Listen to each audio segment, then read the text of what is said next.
മോള് കാര്യമായിട്ടാണോ ഈ പറയുന്നത്? അതെ അമ്മേ, എന്റെ വലിയ ആഗ്രഹം സൂര്യ ഒന്ന് എഴുന്നേറ്റ് നടക്കണമെന്ന്.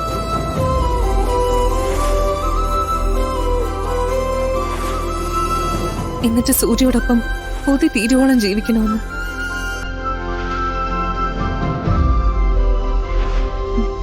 ഞങ്ങൾക്ക് കുഞ്ഞുങ്ങളെ പിറക്കണം.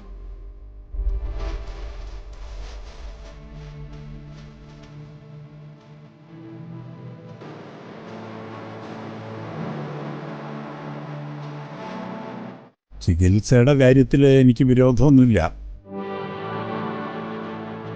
പക്ഷേ അതിൻ്റെ പേരിൽ സ്വപ്നങ്ങൾ നെയ്തു കൂട്ടുന്നതിൽ എനിക്ക് താല്പര്യമില്ല. ഒന്നും നേർവഴിക്ക് നടന്നില്ലെങ്കിൽ പിന്നെ നിരാശപ്പെടേണ്ടി വരില്ലേ? എനിക്ക് എന്തോ ഒരു വിശ്വാസം തോന്നുന്നുണ്ട് അച്ഛാ. സൂര്യ നമുക്ക് തിരിച്ചു കൊണ്ടുവരാൻ പറ്റും. മോളെ രാധികെ, നീ അച്ഛനെ വിളിച്ച് ചോദിക്കേ. അതെന്താ അമ്മ, ഞാൻ ഇപ്പൊ തന്നെ ചോദിച്ചോളാം. എത്രയും പെട്ടെന്ന് വൈദ്യനെ വരുത്താനുള്ള ഏർപ്പാടും ഉണ്ടാക്കാം.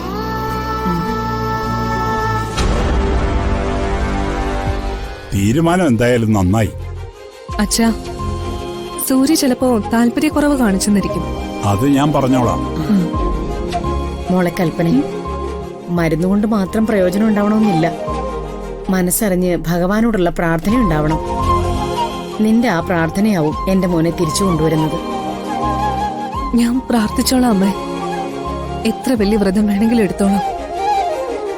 എനിക്കെന്റെ സൂര്യ തിരിച്ചു വേണം.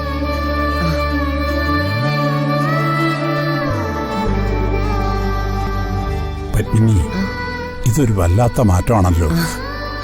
പിന്നല്ലാതെ ഈശ്വരൻ തോന്നിപ്പിച്ചതാവും കൽപ്പനയ്ക്ക്.